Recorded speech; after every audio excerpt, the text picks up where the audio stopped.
Hey everybody, welcome to the Bass Shed Podcast. My name's Ryan Roberts.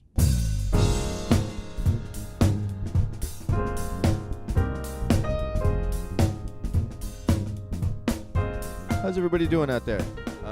With me today is Lyman Medeiros, a great bass player I've known just from being in LA. We're kind of on the same scene. We know a lot of the same guys, play with a lot of the same people. Sometimes when I hang with Lyman, we'll just get going, and we're just talking about people as if everybody knows them, and I hope that doesn't happen. I hope that we keep the listeners involved and don't alienate anyone who does not play with all the same people we play with in Los Angeles. And I apologize in advance if we just get going and that's it. You know, so sorry if we alienate you. It's not on purpose. Here's my talk with Lyman. What's your history with that? Like, you said my undergrad degree is in classical performance. Oh, really? Oh, yeah. Concertos, excerpts, all that stuff. All right. Yeah. What happened? I went to masters for jazz. I got my master's degree in jazz performance. That's what I really wanted to do, but where I did my undergrad didn't have a jazz degree. Really? I just knew I wanted to play bass. Where was that? Ball State University. That was your undergrad? Yeah. Okay. It's a small school in India. Are we recording? Yeah. Okay, cool. I don't know. The question happened, and now we're just going. Excellent. Yeah. So Ball State University, it's a mid-sized public university in Indiana. And I just kind of went there just because kind of by default it was kind of close to home and stuff. And when I got there, lucky for me, the bass teacher at the time, his name's Hans Sturm, it was his first year teaching. And my first year there, and because it was his first year, they hadn't really done any recruiting, right? So there's only like 5 or 6 guys in the studio. Okay. It's not like I had to compete with all these guys. Because my high school didn't have an orchestra. Okay. So I had never really played upright before. But he kind of admitted me into the studio and let me take lessons with him. You started on electric? I started on electric, yeah. Oh, man. When I was like 12, 13 years old. What was before that? Like, did you just right into bass playing? Yeah, pretty much. I mean, I was in like a junior high band, Yeah. playing bassoon and saxophone and Bassoon. stuff. I know. I usually don't tell people that. Don't bust me out. No. Don't tell a bunch of people Oh, that. good. I played bassoon all through junior high. It's and usually, high school. man, it's funny that it's typically like trumpet or guitar, and then everybody lands on bass. Oh, yeah? Yeah, that's been what I've found. Not from doing this, just from like talking to people. Nice. Either they started on trumpet or guitar. Interesting. Yeah. Well, it was weird. My uncle told my mom that I needed to learn guitar before I learned bass, which doesn't really make much sense. But at the time, Right. my uncle was taking guitar lessons, and so she that was the closest authority, you know. So my first actually was an acoustic guitar, but I didn't like playing it at all, Right. and I just wanted to get a bass. My dad plays bass, Okay. and he's in Hawaii, and I grew up with mom in Indiana, so we weren't Got it. terribly close. But I knew he of course was a bass player, so I wanted to play Right. bass too. Were you guys in contact at all? Or Yeah. like when you started playing, were you like, yo, what's going on with this? Not too much like that. Not too much like that until I kind of became a teenager. But by that time, he still played every once in a while, but kind of stopped pursuing a career in music. And he's actually he was then and is still now like a local television personality in Really? Kona, Hawaii. Yeah, That's amazing. What does he he's do? like the voice of the local. What do you call it? Tourist channel. So he does all the commercials for the local businesses and the community highlight show and everything. And so he's like local celebrity. Yeah, local on his side of the big island of Hawaii. He's kind of like a local celebrity, cool. which is wild because his name is Lyman too. So when I go and visit, everyone's like, "Hey Lyman, hey Lyman," Yeah. and I'm jerking my neck all around because it takes me a couple days to remember they're not talking to me; they're talking to my dad. Yeah, all I get is Ryan Reynolds. Like they screw up my name and then think I'm somebody. Never thought about that. I actually have record credit as Ryan Reynolds. Nice. It became such a joke in this band that when the dude released his record, he just put down Ryan Reynolds. That's hilarious. See if you can get your SAG card from that. Dude, I want access to that bank account. Yeah, that's right. That's what you need. So I started playing bass, and like I said, there was no like orchestra program, so I just played bass in garage bands with my buddies all through junior high and high school. Yeah. Guns N' Roses, Nirvana, Alice in Chains, all And that then from stuff. that to classical. And that's when I went to Ball State University, and I was like, I just know I wanted to play bass, and it's like that's really all you could do there. There was a good jazz band, but there was no degree. Okay. And my teacher had just graduated with his doctorate, and he was like deep into classical playing and stuff. And Hans Sturm, he teaches at the University of Nebraska now. And he was big into like, you need this technical foundation before you want to play jazz, which looking back is good because he was probably right in a lot of ways. But as far as being a jazz player and understanding jazz harmony and learning tunes and stuff like that, I was fell a little behind the ball. So I try to, when I teach now, I try to balance the two. Yeah, I mean, because obviously you have to have technique on the instrument, to get out. Yeah. But then where do you feel like the tipping point would be? Between like, okay, you're just studying all this classical rep to get the rep together versus, all right, maybe you got to go learn some tunes. Yeah, exactly. That's kind of the question. Right now, I teach in a community college in an applied music program, so that's actually a jazz program. Okay. So I'm very conscious of, pardon me, of balancing what I ask the students to do and what I teach them between technique, which for me, I don't know how you teach, but on upright is pretty much all classical. Like even, I don't care if you never want to do a gig with the bow your entire life. Yeah, you're not going to get your left hand together unless you have some facility with the bow. So we're just going to start from there. You know what I mean? Right.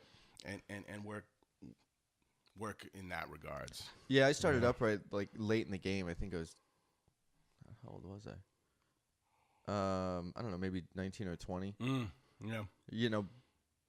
But I was already working professionally on electric. Okay. So then I added this thing, and I did not want to spend time on the bow like at all. But then same thing, I had a teacher's like, nah, you gotta. Yeah. This is what it is. Well, see, when I got to Ball State, I'll never forget this. It's like 2 weeks into my freshman year, we're all like hanging around our teacher's office in the bass studio, and two of the guys come and say, "Hey, we're gonna go see Ray Brown tonight. Come with us." Yeah. I said, "Who's Ray Brown?" And they all kind of looked at me like, "Just come." Right. And my teacher's like, "You gotta go." So we drove like an hour and a half to see Ray Brown in this. I remember they were playing in this weird club that was like in a hotel lobby. Okay. And we get there, they're like 21 and older. And like, I think the major D could just see how like we were so disappointed and sad. He just threw some chairs in the back. And he's like, "You guys can sit here, just don't walk up, And dude, that night changed my life, man. I saw Ray Brown play, and I was like, that's what I want to do for the rest of my life. Who was he playing with? It was Jeff Hamilton and Benny Green. Ooh. It was Jeff Hamilton's actual, I talked to him about this, his last gig with Ray before he left the trio and started his own thing. What year was that? That was 1994. 94. Long time ago. Yeah. Long time ago. But so like, I went the other way. I was like, I kind of stopped playing electric seriously for a long time. Yeah, I mean, I've known you in town as mainly just an upright guy. Yeah, and a lot of people do, and that's cool. And for like a big part of my 20s, I was just playing upright. I was still like in a band in college. I played electric, but especially once I got to Western Michigan University, where I did my graduate degree, it was pretty much all just upright. And then after I moved to LA, same thing. Right. And then I really didn't start. I always played electric. I always loved playing electric, but it got to a point where it's like, you have to respect that instrument just as much as upright. Yeah. And if you haven't been putting in the time and shedding on that, it's like, It's, you can't just fake it. You know what I mean? It's so that thing, even like in my personal practice time, the balance between just the two instruments is like a, and then one feeds the other to a certain degree. But I think it's easier to go back to electric. So if like you let electric lag a little bit. Yeah, I think you're right. Because it's not as physically demanding. That's true. And, frets. Let's be honest. Right. Yeah, exactly. That's a whole part of playing electric you don't have to deal with when you play with upright, your intonation. Yeah. But, yeah, they're two different instruments, and they both command a certain amount of upkeep to make sure that you're proficient on both.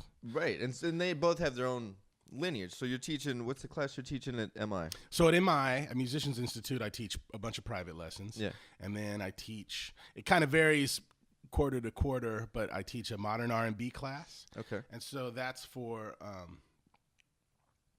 students of every instrument, you know, and they all kind of come together, and I have a bunch of transcriptions, a bunch of songs transcribed, and they just learn a new song every week. Okay. And they come in the song, and they workshop it, and you know. How modern is modern? Like how far Modern's like I try to keep it like up on it, like on the radio. Like yeah. Okay.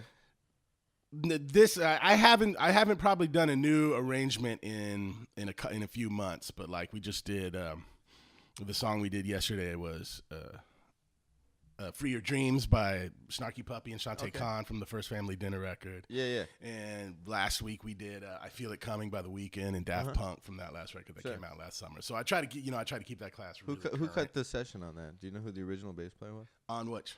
I Feel It Coming. I don't think there is bass on that one. There might be.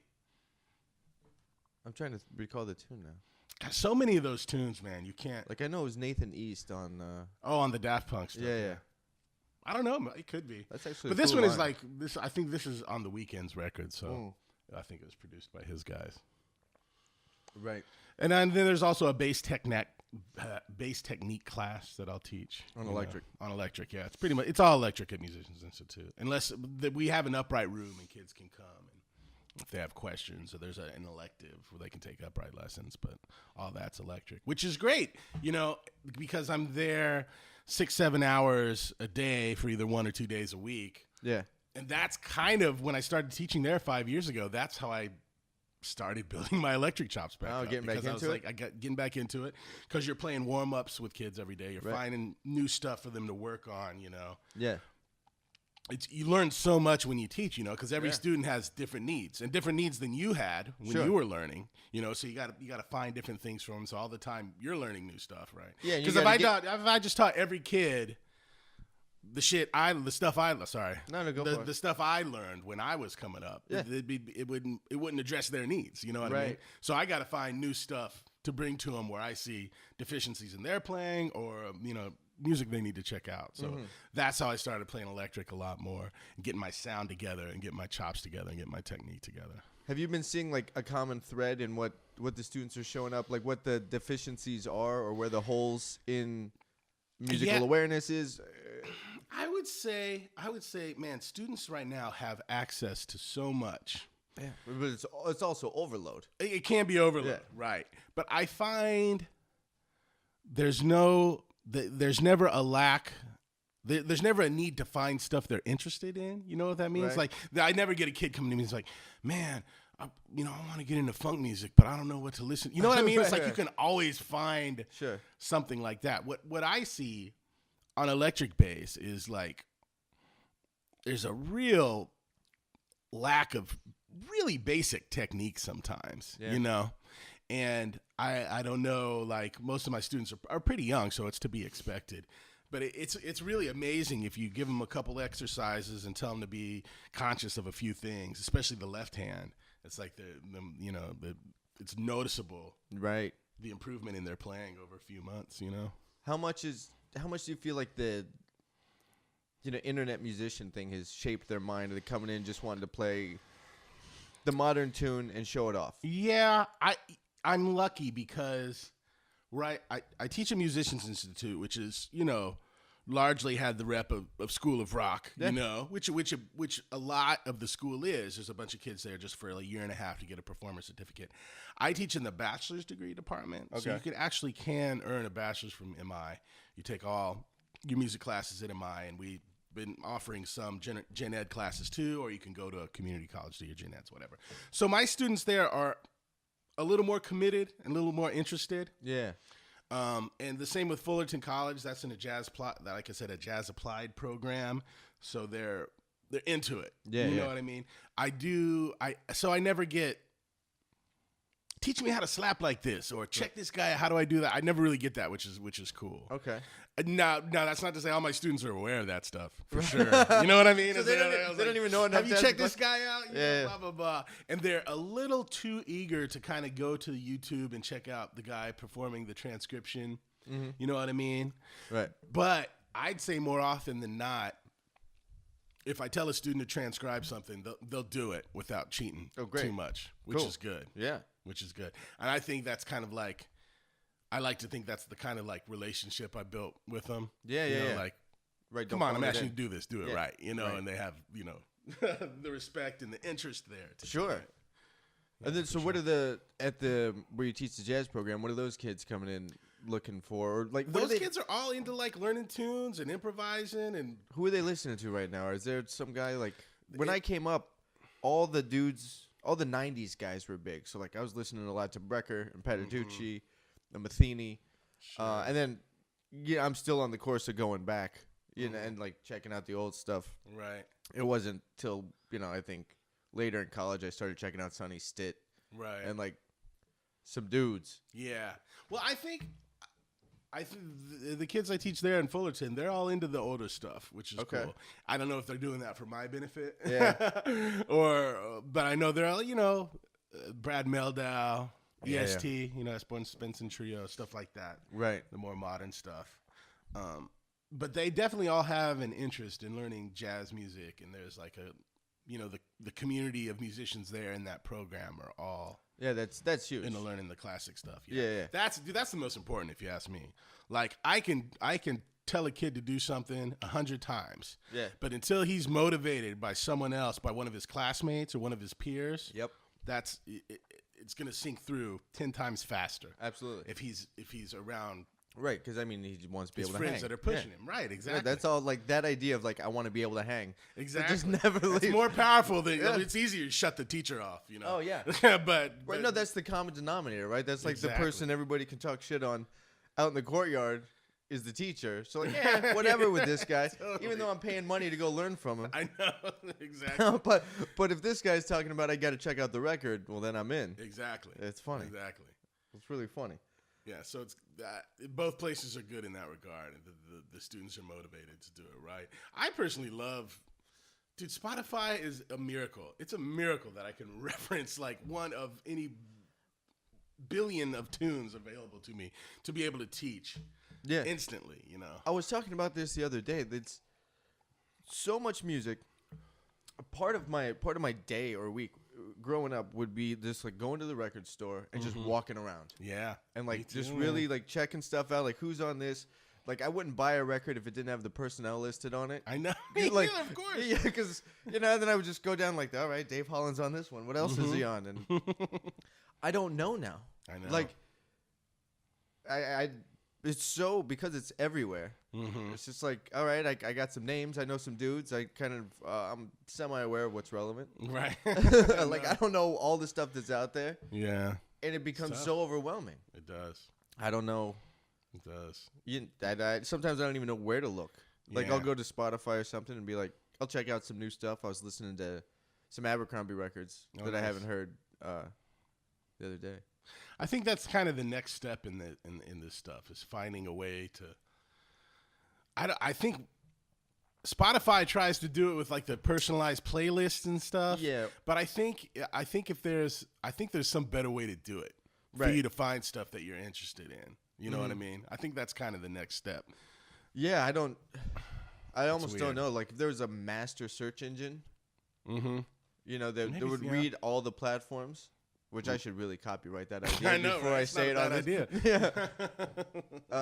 Who knows? But that would be dope. Then everything Everything's there. Everything would come up. And then my son, I have an 11-year-old son, and he's all into like Migos and Cardi B and Gucci Mane. Like what is this music? I never knew this music existed. I've only heard of Cardi. They're all like trap rap, from the South. All right. I know. It's different stuff, man. Yeah. I try not to be a square dad, though, so I'm, let him listen to what he wants. Sure. Yeah, I think I would be. Yeah. Because I would, at a certain point, you're just like, what? Really? This is what it is now? I know. This is like, okay. Let's go listen to Sam Cooke. How did this get popular? Yeah. Yeah, that's what I find myself asking myself. So you got a band. You got Black Market. I do. I've got a band, Black Market Reverie, that I co-lead with my good friend Renee Miara. And I sing, actually. Yeah, I heard about this. I sing and play bass. Yeah. So we kind of use the Ella Fitzgerald, Louis Armstrong duets as a springboard. Ah, okay. So everything's kind of arranged like that. Okay. Everything features both of us, either with harmonies or a duet. Nice. And everything's got kind of, she plays uke. It's got kind of like an Americana feel to it. A bunch of originals. She's also French, so we do some French songs and some standards. So she sings in French? Yeah, and we both do. Really? Yeah. Wow. Right. She has to teach me like syllable by syllable. How to get through the tune. What do I know from French? Have you sung and played before? Only doing when I sang and played backgrounds with Steve Tyrell, the artist that I tour with a lot of the time. And that's kind of what inspired me because, man, so like. What are the backgrounds on his game? Yeah, well, good question. Yeah. Tyrell has a couple of duets he's recorded over the years. Steve Tyrell is he's like a Tony Bennett style standards vocalist, you know, and he did a duet with Clark Terry. He did a duet with Frank Sinatra Jr. Okay, and then he does like some Burt Bacharach tunes that have little harmonies and stuff. Yeah, not much. There's like maybe 2 tunes during the set. I'll do a duet tune and sing background harmonies on one of them. He doesn't have duty. He has a bunch. He has a whole record. He has a whole 21-song record that just came out. Yeah. Damn. Yeah, and an expanded version of his first Bacharach record. Okay. So after all these, Steve Wright? No, he did. He came from music supervision for television and film. He kind of came from that. Interesting.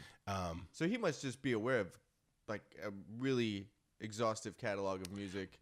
Back in the 80s and early 90s, yes. Okay. You know, but anymore, he doesn't do that much stuff for TV and film anymore. But he is hired. He produces as well as sing. Like he's produced Kristen Chenoweth's last record. He's doing the next one. But I do these shows with him where I'd sing maybe 2 songs, and I get off the stage, and all these fans would come up to me and say, "I loved your voice," which is great. I'm appreciative, but I'm thinking to myself, I sang 2 tunes. Yeah. I played bass on like 13 tunes. And the first and only thing these people say to me, are you a little pissed? Like, well, you didn't like the groove? I know, I used to get bugged. I'd be like, how about the bass playing? Was that all right? And after a while, I was like, can't beat them, join them. But might as well start a band where I sing. If they would have said the other, like, I love how you traded 4s or something, like, what's up with the voice? You would, because I would have done that. Maybe like, what's up? Like, why can't you completely validate me? So I knew I wanted to start a project where I sung, and I'm in no position to like be the front man where I just sing everything. Yeah. So my friend Renee, I'd always loved her voice and kind of loved her whole aesthetic, and wanted to do something with her. So I asked her if she wanted to start a project with me, and that's how Black Market Reverie started. And we started just writing and arranging stuff on our own, and then we did a record at our mutual friend Chris Wabich's place. Yeah. Chris Wabich, a fantastic drummer who can like transform his house into a studio that really sounds good. Really sounds good. No, I've produced an EP that we did. Okay. Me, him, and Barsh. There you go. Was the band, and I've just done like things over there. Like that'll just be a day. Like I know, you just go and And when we went there, we just wanted to get 4 or 5 tunes done, just to see how the arrangements sound and try to get some gigs. Yeah. But by the time we were done, it sounded so good. We're like, man, let's just release it. Yeah. Why not? Yeah. It's so cheap to release something these days. Yeah. So it really kind of took off after that. And in addition to Chris playing drums and percussion, our good friend Matt Yeakley plays guitar, and great violinist Luis Mascaro plays violin. So I wanted to get guys like, I'd say maybe half of our rep right now is standards, which is enough. We eventually want to do mostly originals. But I wanted to get guys that don't sound, that were going to play and sound like themselves. Instead of it's time to play a solo behind a singer on an arrangement. You know what I mean? Yeah. It's like, as much as I love standards and as much as I love playing that stuff, it is so easy to phone it in. You know what I mean? And just do arrangement by numbers. Sure. On that stuff. I wanted to stay away from that. So I got guys with strong voices on their instrument like Matt and Chris, So really, really happy with the way the record turned out. Cool. I haven't heard it yet. Yeah. And at a month or 2 after we recorded that, I recorded an entire jazz trio record. With those two? No. With Aaron McClendon and Andy Langham. And dude, this thing, I cannot wait to release it. Oh man, I didn't even know about that. I know, nobody has, because that's gonna be ridiculous. I was always planning on releasing that, but I wasn't planning on releasing the Black Market Reverie CD. And after I released it, it like gained a lot of momentum. Got played on K-Jazz here in town. As we started doing gigs, it's like I don't want to compete with myself. I can't release the trio record yet. So the trio record is coming out this spring. Okay. It's just finishing up getting mixed. But I had to put it on the back burner, you know. Where'd you track that at? I tracked right here at Big City Recording. Okay. You ever heard of it? I've heard of it. I haven't done This the drummer, search on Paul Tavener, it's his studio, and it's literally on the other side of Balboa from where I live. that. Like, Right. Dan Schnell connected me with that dude years ago. Yes. Because I think Josh Nelson did it. Josh back there. loves the piano there, loves Yeah, recording yeah. there. Paul's a great guy, and it's really cool. But that record I'm stoked about. It's all originals. There's two. There's a Herbie tune and a McCoy tune, and everything else is originals. And it's been so long, I was thinking, man, I might want to go back and just record a couple more things before I release it, but we'll see. Who's you're writing on that? Yeah, it's all my originals. Okay. Plus Driftin' by Herbie. Yeah. And this tune called Festival in Bahia by McCoy Tyner. Okay, I don't know that one. Yeah, it's cool. It's a good record. Andy's he's Andy one of those Langham's dudes, a man. monster. Yeah, and he's one of those dudes like maybe every year and a half or 2 years we'll end up on a gig together. Yeah. And it's like, cool, same old Andy, you know. Yeah, totally. But other than that, you know, yeah, I kind of forget about him. I just don't see him around. He's on the road with Poncho Sanchez. He's on the road with Jane Monheit. And I didn't know he was doing that. Yeah, he does. He's like her West Coast guy. You know? Because I remember when Politano was doing some of those dates. Oh yeah.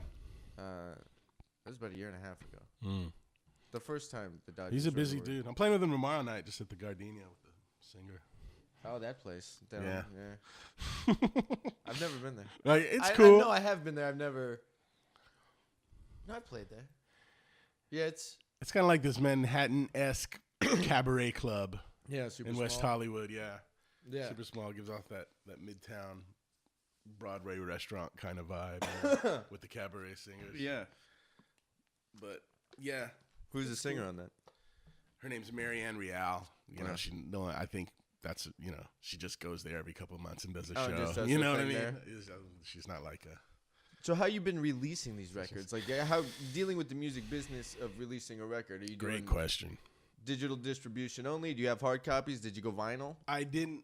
So we did digital. We went through DistroKid, did digital distribution that way. Okay. And then I found a place close to here that Chris Wabbage hooked me up actually with that does limited run pressings. So I could do 100 CDs for $300.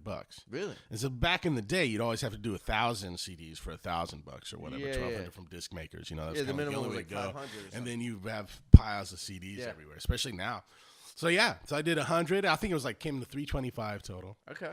Sold out of those. Had to go back and print up more. Right. And now I only have 9 CDs left for our show this Sunday. Perfect. So maybe I'll have to print up more. Makes me think, maybe I should have given myself more credit and printed up 400 or 500, but. Yeah, but no big deal. We all know the guys that just they want to do a record and then it just turns into a box in the closet. Exactly. From 20 years ago when they did a record. And it's not like you're going to make a bunch of money selling CDs, so might as well just print up here and there when you need to. But they move. People are still buying them at the shows. People are still buying them, especially, a lot of people who like our music know me through Steve Tyrell or fans of vocal standards and stuff. They're a little older, let's be honest. Okay. Not a lot of 20-year-olds right. yet coming out of the shows. So that's the crowd that likes to buy CDs. Right. Still, they're still there. So I think I'll do the same thing with the trio record. Go digital and then just print up 100 CDs. Yeah. See what happens. Have you done the Spotify thing and put them on? Sure. there? Yeah. Sure. Got the whole artist profile and. You placing them on specific playlists? I know that's the thing. Of you got to get listens before you do that. Really? Yeah. There's a whole system. They have this tutorial, but I don't know how that algorithm. I don't know really if you works. can pay to do it, but the I more think listens you can. I think you can subscribe. You Maybe can so. submit to a specific playlist, but some of them you have to buy onto. Okay. Yeah, I remember they sent me a little video tutorial that I haven't watched yet on how to get on that stuff. Yeah, I probably should. That part of the game's its own hustle, man. Totally. Oh, it's Totally. daunting. I know. And it's I think about how long have you had your Instagram? How long have we been hip to iTunes? And it's we never really thought of it. I was oh, this is going to be the shit in the future. Right. Meanwhile, there's all these kids coming up. Yeah. Now they have 5,000-6,000 followers and they're streaming and their YouTube's blowing up and they're monetizing off YouTube and stuff. It's man, I was into all those stuff on the ground level. I didn't even think about any of this. Yeah. Yeah. No, you didn't see that. Man, yeah, I remember when the iPod came out, and I'm like, oh, wow. I know. Well, that's cool. All right. That's just kind of a cool gadget. Yeah. Next thing you know. Yeah, it's this. Pretty crazy. Man. So going backwards and like trying to, start an Instagram profile and try to get followers and promoted ads and it's just,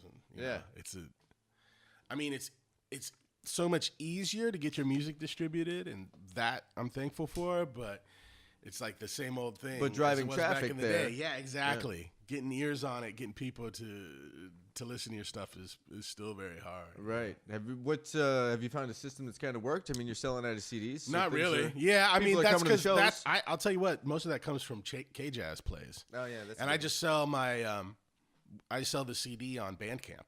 Okay. And people will go and they'll find our Bandcamp, which is cool. There's a link on our website too, blackmarkerreverie.com. Yeah. I'll release one. So that's cool. And then, just shows, I saw a couple of the shows here and there too. Yeah. I haven't really given a lot out for promo. Really? Yeah. You just email someone and send them a Dropbox folder, along with your EPK. So that's cool. Yeah. What's, so Tyrell, we talked about him twice. You started with him in 2001. Yeah. Man, you got here in LA in 2000. So I did. Quick, I remember my first year in LA sucked. Yeah. Dude, I just stumbled into that. I'll tell you what it was. So when I got to LA, for whatever reason, there wasn't a lot of jazz bass players at USC. Okay. So the Thelonious Monk Institute used to have a jam session at the spot in Los Feliz, and I'd go every week. What spot? It was called the Jazz Spot. It's not there anymore. No. They've all been closing. Man. I know, right? Since I got to LA, like all of them, just Spazio, Lavalley, I know, Charlie O's. They just dropped like flies all within like a year and a half. Yeah. So I did. Then the USC kids started asking me to do gigs, and I even played on recitals and stuff like that. So that's how I first started getting to know people. Okay. And then it's funny. This drummer, Rob Perkins, actually, was like, "Hey, I know this guy, Steve Tyrell. He's auditioning people to be in his band. You come tomorrow night and do it." And and I just got it. I just like. I don't know why. I just like totally stumbled into it. Was Perkins playing with Buble then? Not yet, no. Okay. That was actually 2 years later. Right. You did a run with Buble. Yeah, I did. Yeah, I did. Almost a year with Buble. Okay. And then, but that was the drummer Bill Wysasky. Okay. And then right after, we left the gig pretty much around the same time, and then Rob started doing it. Got it. So, yeah, and I've been on and off again with Steve ever since then. That's and it's cool because he's good, and he's got a nice career, but he's not gone. Yeah. He's not out for a month or two at a time, It's like tops a week and a half, but mostly like weekend trips. What kind of gigs are you doing? Like supper club? Yeah, that kind of stuff. Theaters, smaller theaters. We just got done doing Catalina's last week. And then we did 5 nights there. And then the week before, we did 3 nights at Sergerstrom Performing Arts Center in Orange County. Okay. They have a smaller, like, cabaret-ish kind of room. Yeah. And then in a couple weeks, we're going to San Francisco, doing Feinstein's at the Nico for 3 days. Okay. A little cabaret club. 4 days, I guess. McCollum Theater in Palm Springs. That's a one-off. Stuff like that. Yeah. So balancing road life and teaching life. Tough, man. Yeah? Not easy. So since at Musicians Institute, since they're on quarters, you only have like your semester is only 12 weeks long. Yeah. So they don't want you missing more than 3, which is understandable. And they don't want you missing finals weeks, and you know. So, and it's such a big place with so many instructors there. It's like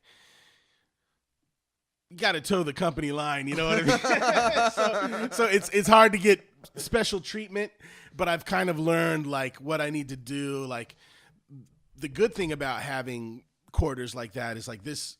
For this quarter, I knew I was going to be busy, so I cut down my availability to 1 day, and I'm only there 1 day a week, where I was there 2 or 3 days in the past, So that's how I manage that. Fullerton College is a little easier because I just do bass lessons as adjunct faculty, and they're just as long you get 14 lessons in the semester, however you want to do it. We don't care. So it's a little looser there. Which is but then you got to be there for juries and stuff. I do juries and stuff. Yeah, definitely. So that's got to fall.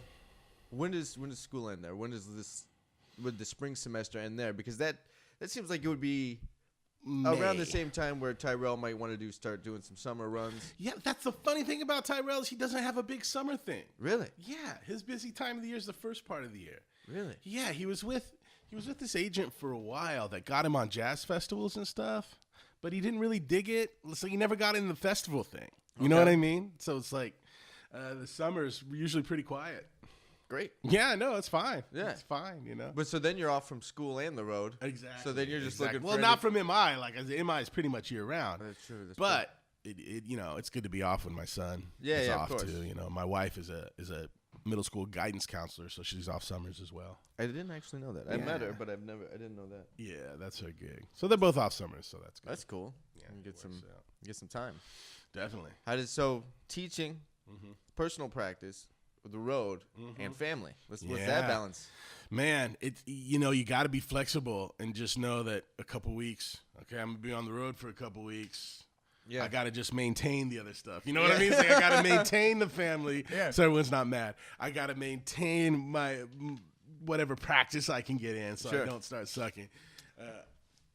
So you just got to be flexible with it, you know, and then commit more time when you can. Yeah, you know, to family and practicing. I found that personal practice these days really just means preparing for gigs and, you know, getting in some technique shedding whenever I can. But I'm lucky because I teach, so I'm doing, like I said, I'm doing warm-ups all days with kids. You got a I'm bass showing technique, in your hands. Got a bass in my hand, and I'm really big on playing along with my students too. So I'm doing the warm-ups along with them. Okay. And the technical exercises and stuff. So I find that really helps maintain my technique. Yeah. You know? Yeah. It's good. There's nothing specifically you're working on, or is it a lot of just the writing and arranging for Black Market? I'd say, as far as bass stuff, I have this little arpeggio exercise I teach to all my students that I'm constantly playing because I have them all play it. Yeah. It's like just real simple. Go up the 7 arpeggios down the scale. Then a couple octaves, really basic. Different scales, different modes. Nice. And then there's like a couple of exercises I do on the upright bass just to kind of, you know, like maintain and make sure. Sure. Keep the scales and, you know, the vomit exercise. I don't know if you know that one. Which one's that? It's also called the shifting exercise. So where you start. What's yeah. I go up the scale, coming back to the root the whole time with the bow. It's really gnarly. It's like I've played through different versions of that. You know, sometimes they're just like straight to the octave. Yeah. Like all the way up and back to get over the bout and into thumb and all that stuff. It's like jogging. It's like, you know, it's like aerobics for bass. Yeah. It's good to keep up with that stuff. What's the equivalent of like just complaining about my back? Like what's the bass player equivalent of this? Like, my knee's out. I don't want to go run in the park. I can't really do that. Yeah, I'm too old for that. I'm too old for this warming up shit. Yeah.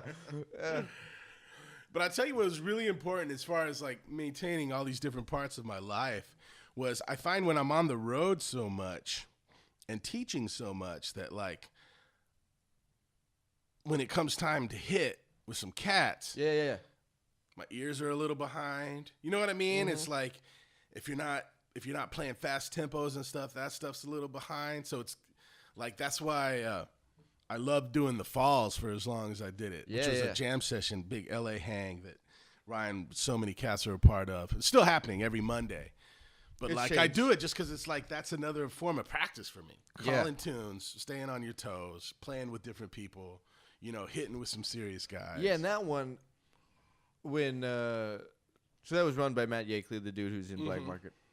And when he was bringing in a lot of his originals, like that was a course in like sight reading in 5. Totally. Or whatever. Like he was writing a lot of odd meter stuff. Because he wouldn't care what your mood was. He'd throw some 15 in front of you. And right. Maybe not this week. He's like, nah, let's play it. Yeah, because he's always, for some reason, in a good mood. So he doesn't care about if you're in a bad mood. That's true. He doesn't care if you're not in the mood to read in 5. No. You're gonna because this is what's happening. Yeah, that's funny. Yeah, exactly. But, you know, that's good for you. And that reading is a chop that you have to shed that too. Yeah.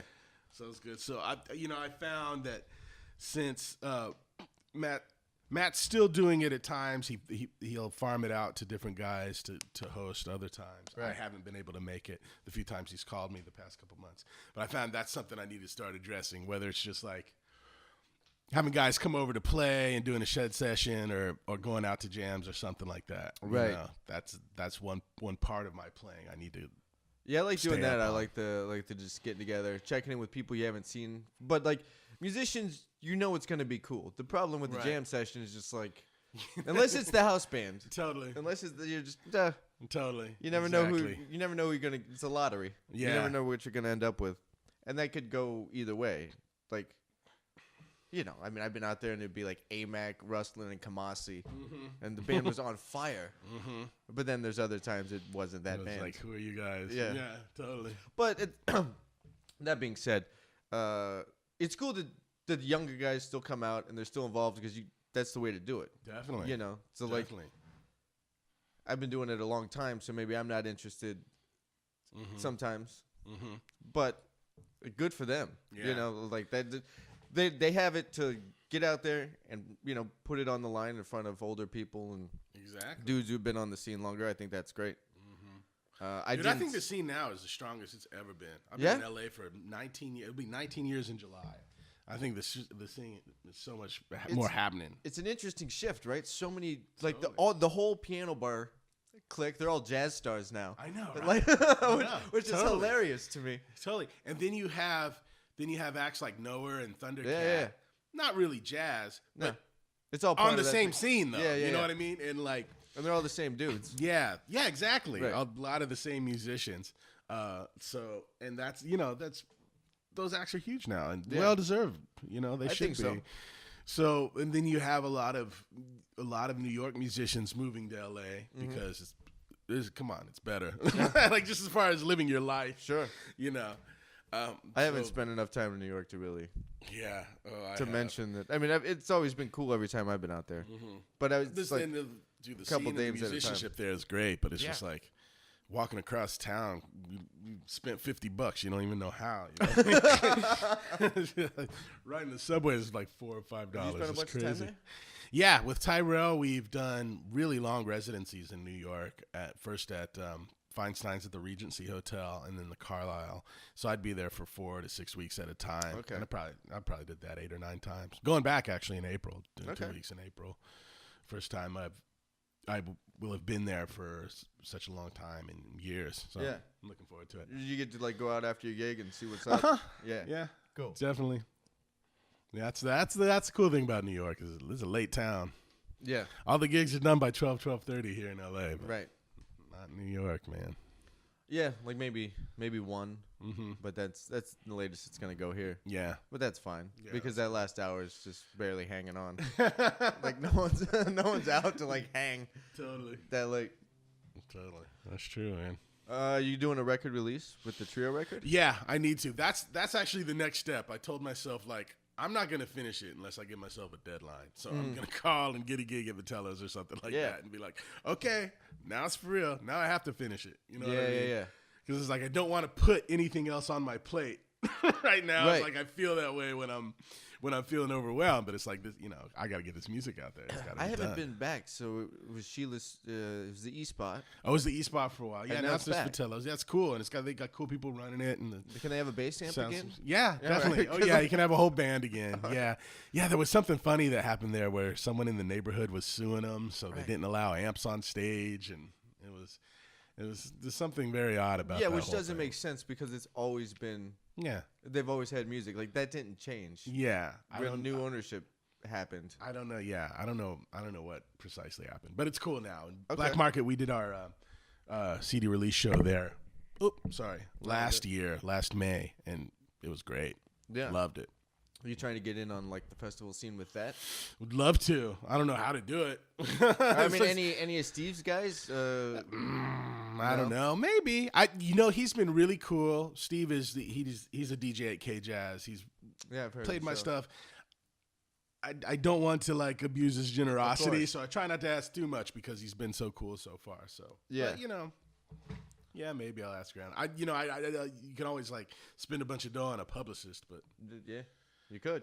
But it's like it's so weird. It's like you never really know like how much they're really doing, you know. And it seems like to me, check this out. Like I'm not trying to belittle anyone's thing, but like whenever you get with this publisher, we're number one on Jazz Times Weekly, and the other person's like, oh, we're number one on jazzforever.com. The other guy's like, oh, we're number one. You know, it's like there's all these different charts and sites and stuff. It's like, what is like what does that actually mean? You know what I mean? Right, and like what does that do? Like exactly. No one's downloaded the record. Like I can check the analytics. Like, no one's even listening to the what's thing. What's that actually doing for you? It's almost like there's this whole like PR thing where it's like, you know, we'll set up this website and get your guys on this, and we'll set up this list and get your guys. You know what I mean? It's a conspiracy theory, but I don't know how that.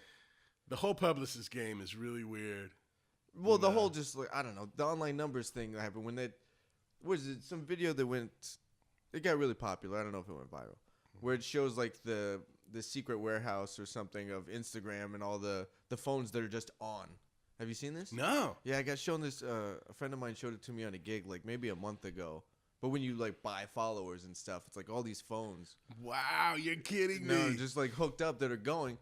And see, that's actually more. That's deeper than I thought it was. I thought they would just assign you numbers. Like I didn't know it was actually tied to actual phones. Yeah, I didn't know it was tied to accounts. Crazy. I thought it was just like, all right, you gave us so much money here. Here's this number on a screen. I thought it was that kind of racket. Yeah. Turns out it's actual phones, but they're all. I don't know. I don't want to talk as if I actually know. I didn't see the whole thing. That's still crazy though. Makes sense. It's just a racket. Yeah. I feel. I know. It's too much to keep up with, and like, what am I giving you the money for? Exactly. So I don't know, man. I figure we'll just keep playing, work on the music, and see what happens. You look for opportunity where you can find it. Doing any gigs outside of LA with that group? You doing any like San Diego, Phoenix, anything? No, nothing yet. It's like, man, I've done so many like bars and hotel lobbies, and I just want to do shows with this band. Renee too, because she does a lot of. She lives out in Thousand Oaks. She does a lot of stuff out there. It's like, I just want to, I want people to come listen. I want to like kind of start on a different level. You know what I mean? Like we played $7 grand, and it's cool, and I love playing $7 grand. But it's loud, and you got to do 3 sets, and it's not really like a show. You know? No. That's like a house party. Yeah. Which like people will listen if they can dance. Otherwise, they'll go to the patio. Exactly. Yeah. Exactly. No, I feel the same way. So much of that thing I just got a little burnt on. Mm-hmm. Last night, Politano and I were doing a duo gig. Nice. And like halfway through the first tune, yeah, guys, it sounds great. Can you just turn down? It's like, what? It's like, an acoustic piano. Like no one's being mic'd here. Like what's? Dude, got done I did an event for a jazz organization 2 weeks ago. I'm like, are you guys supporting jazz musicians or what?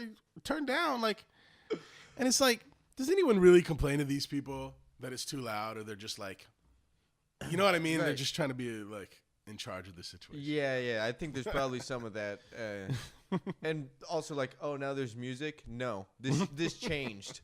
This just changed the dynamic somehow. Exactly. In the what room. If people want to talk? Right. Better quiet these guys down. Yeah. So that gets old. But a great place to learn. Great place to like gigs like that, playing with people, playing tunes, and just some like real life working musician things. Definitely. It just gets old. Yeah. For me, it did. There's guys out there that are cool. Right. That they just do it. And they do it. And they can still play. You know what, man? That's why I dig teaching, because it's like I never taught, like all the way from when I moved to LA to when I started working in 5 years ago.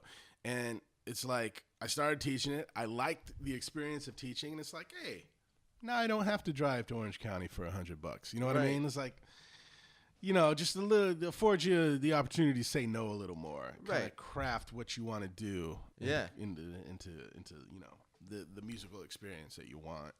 So with the Americana influence, where are you coming from in that? I really like bands like the Avett Brothers and Lake Street Dive. This kind of like, I guess you'd call it indie folk, and that's always kind of been part of what I listen to, being from Indiana. Yeah, like all the kind of indie rock in Indiana. or the local musician scene, I should say more specifically, is that kind of thing. Like Wilco's really big out there. Okay. And just that kind of, indie Americana kind of stuff. Yeah. I really like all the songwriting in that genre. Okay. Even some like alternative country stuff I really dig. Yeah. That new Casey Musgraves album I think is great. I haven't heard that There's the Punch Brothers I love. There's different bands like this. So I was just thinking, if I wanted to start a band where I sung some standards, which I did, I needed an angle because I just couldn't do the piano trio, Right. Fly Me to the Moon thing. It's just like, God bless the people that do it. I'm not saying it's like I couldn't do that anymore. I've done it enough playing behind other people. Right. And that seemed like a really natural kind of influence. And when I talked to Renee about it, she was like right in line. And she played me like a couple originals of hers that really kind of crafted the sound of the band, really. And then had you worked with her prior to this band? Yeah, she used to have a jazz brunch gig at the Four Seasons out there in Agora Hills, Thousand Oaks, somewhere out there. It's nice. Yeah. So they have, like, that's that where old truck by the bar. Like, what is that? You know what I'm talking about? There's like, this is so lame to say on the mic because I'm going to try to describe a room that's in one. You walk in, you hang a left, and then there's like opening. There's like this little trolley truck. Is there? Yeah, like the 1920s. I always went like down the back, like around the restaurant, so I don't think I ever saw the trolley. Yeah, I probably got like, what? These are the instructions? No, I'm valeting. Like, I'm not doing that. It's too much. Then I got to move my car? No. Totally. I'll tip this guy to do it for me. Yeah, but I played with her there a lot, and we really hit it off, and she got other gigs, and we'd play, but then kind of, lost opportunities to play with each other as much when she wasn't doing that gig anymore. So right. That's why I thought of her when I wanted to start with this group. Cool. Yeah. What, I don't know. I don't have another. I don't have a follow-up question. Follow-up question. Yeah, what's next? What do you got coming up? Well, I'm releasing the trio record. I recently got promoted to Steve Tyrell's MD, so I'm really busy. Congratulations. Thank you. I'm busy with his stuff. Not only touring, but like getting the music together and, But it's been the same cats for a while, yeah. So it's not. There's been some turnover lately, yeah. Really? Yeah. Was that your doing? Not my, no, you go in not there my and just like, Here's no. the thing, like Steve Tyrell, like I said, he's a producer, so he's pretty much, he's always got. Yeah. He's executive MD. Exactly. It's just the small stuff, like I said, getting books together and getting up, make sure all the PDFs are right, and helping with set lists and trying to get together rehearsals, just stuff like that. But he always has the last say in everything. Yeah, that's cool though. Yeah, totally. Yeah. No, it's almost better that way. Right. So I'm busy with his stuff, and he's fairly busy until May. Then our homie Matt is getting married. Yeah. And having a bachelor party. You going to in that? New Orleans. I think here's the crazy thing. I'm the best man in our keyboard player John Allen's wedding, and his bachelor party is the week before in Vegas.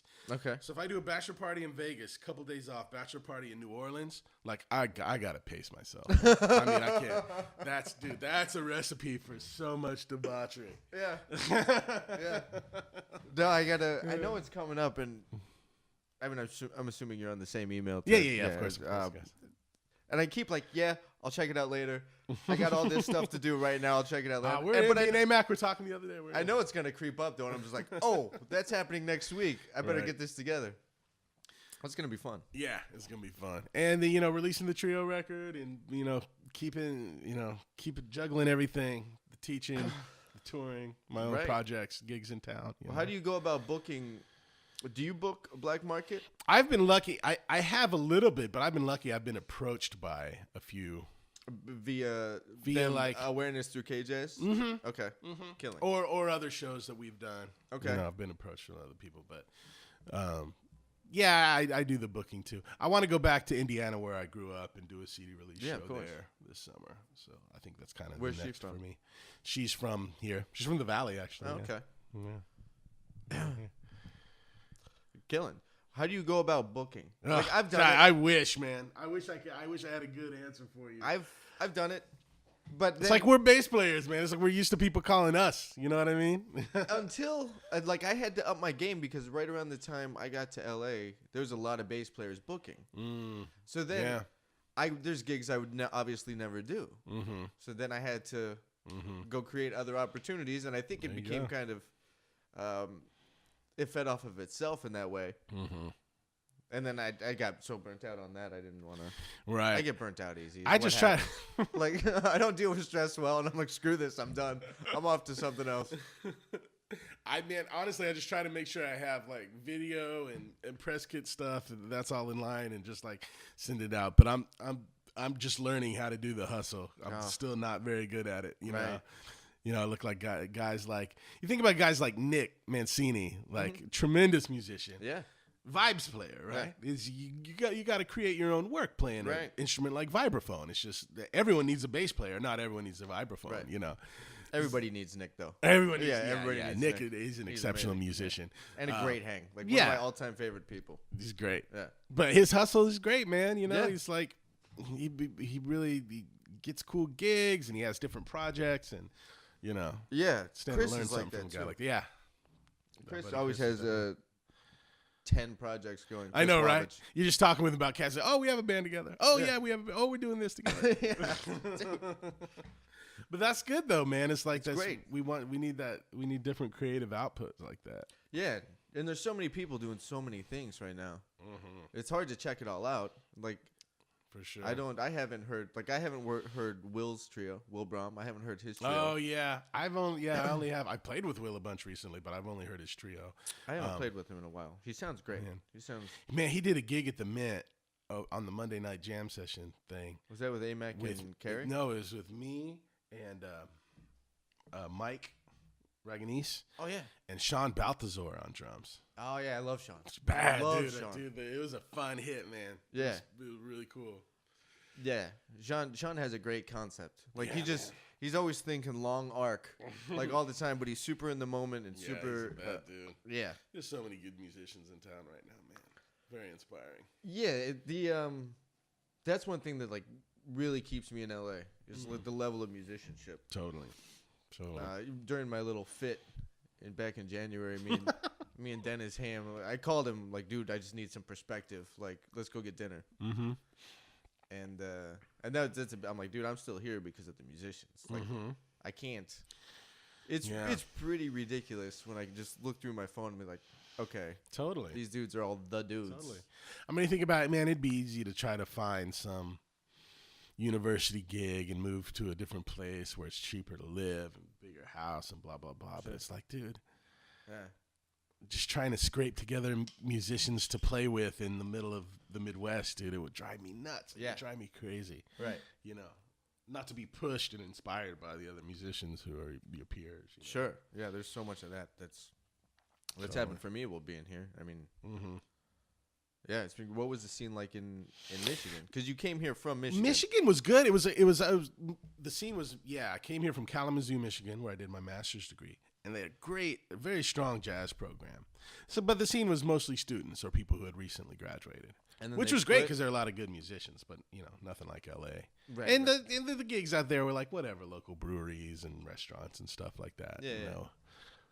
Nothing too heavy hitting. Okay, and like older guys wouldn't stick around; they'd graduate. Not really. New York or LA or somewhere else. A lot of them moved to Chicago because of our proximity to Chicago. Okay, but there's a lot of musicians here that went to Western Michigan University with me. You know Joe Ayub? Yeah. Right. Went to school Farkas, together. Brett Farkas, Jevin Hunter. Yeah, they all came out together. All those guys, they all came out because of Lyman, by the way. Really? Yeah. They were doing their undergrad while I did my grad school, and then I moved to L.A. And then Joe and Brett planned a little trip out here. They came out and stayed with friends, and they come and hung with me. And I'd already started touring with Tyrell at this point. They were like, whoa, how'd you get that? And I was just telling about my gigs and how I'd been meeting people and stuff. And next thing you know, they're both out here like doing gigs 10 times as big as mine. Who's Ayub out with now? Ayub, he's been doing Enrique forever. I think he's still doing Enrique Iglesias. Yeah, I remember him doing that. I think Eric Curtis was doing that for a minute. Well, Joe was trying to juggle Enrique and Shakira at the same time for a while. Yeah. And I think Enrique, made him an offer he couldn't refuse. Shakira, right, well, and Shakira was on like The Voice or something. Like she. Oh yeah. And I might have had a kid. I didn't call that dude. I haven't talked to him. Yeah, in a while. Me neither. I always run into him in super weird places. Mm-hmm. And it's like nothing ever changed. Yeah. But at the same time, we haven't hung enough for there to be like the old days either. Right. It's like the old days that never were. Yeah, exactly. That's Joe Ayub, but he's amazing. I used to teach at the same place with Brett. That's how I met him. Oh, okay. Yeah. Brett, I still see. Brett's and Jevin teaches at MI, so I see him around school. Okay. I played with him not that long ago. Mm-hmm. They had that band Population Game. Yeah, they were great, man. The band's so good with Justin Avery. Yes, I love that band. Guy from all those guys. They moved out as a band. Right. Smart thing to do. Yeah, but they're all brilliant in their own right. Mm-hmm. Like it. I wish that band would have went. Yeah. Had more legs. Well, Justin got the gig with Meatloaf. Had to move away. Right. I remember that. Or spend most of his time away from L.A. I should say. I don't know if he ever. Is that what happened with the band? Yeah, I think so. I mean, Joe's on the road with these pop stars, and I know Justin. If he's not still doing it, he was for a while singing backgrounds with Meatloaf, and Meatloaf like brings all his band out and just like rehearses for 2 months before he does a gig. Really? And everyone like lives on his compound or something like that. Wow. Or it's something like that. This is all she said stuff. But Yeah. something like that happens. So I think it's hard for them to schedule gigs anymore. Right. You're gonna send me all the links. I'll release it with this stuff. Yeah, You definitely. want to release the trio record? Yeah. You want me to put links to it?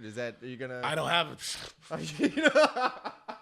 Just go to blackmarketreverie.com and I'll have links to everything. Everything will be there. Yeah. Is that gonna be like the landing spot for? No, I'm either gonna start my own homepage or a Bandcamp page that kind of encompasses everything. But for right now, that's a good way. You can email me all the emails. Man, I just got hip to these pages. I suck at retaining information. It's like one page, and all it is just like links to everything else. Oh, that's a good idea. Like there's a banner image, and then just like links to everything. I'll find out what that is. I'll remember. Oh, my Instagram's good at Big Funky One. Yeah, Big the number Funky. one. Was Big Funky already taken? So you had to. Yeah, really? I'm Big Funky on Twitter. Like I got Right, in the Twitter game early. But by the time I got Instagram, there's already a Big Funky. So the Instagram Big Funky. Did he hit you up on Twitter and like, dude, what's up? Is there like a Big Funky rivalry? No, but a couple times people have tagged me as Big Funky in their stuff. The other guy gets the notification. That's happened. Do you know who it is? Your musician? No, I don't. It's like whoever guy. I want to. Yeah, let's look him up. What's up, dude? Totally. Jack in the Big Funky game. I know, right? How dare you? Dude, thanks for doing this. Yeah, my pleasure, man. Anytime, Ryan. All right, yelling. So don't say that, and then I'm just gonna come over for the coffee.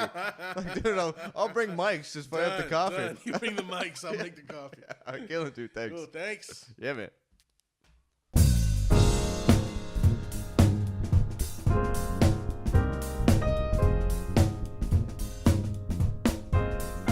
All right, there he is, folks. That's Lyman Big Funky Medeiros.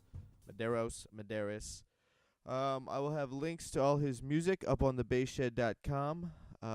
Please follow me and the happenings of the Bass Shed. Instagram at the Bass Shed, Twitter at Bass Shed, Facebook / and/or / whatever that thing's called, the Bass Shed. And yeah, stay connected, and we'll be bringing you some music and some other things soon. So with that, be good, and I'll talk to you soon.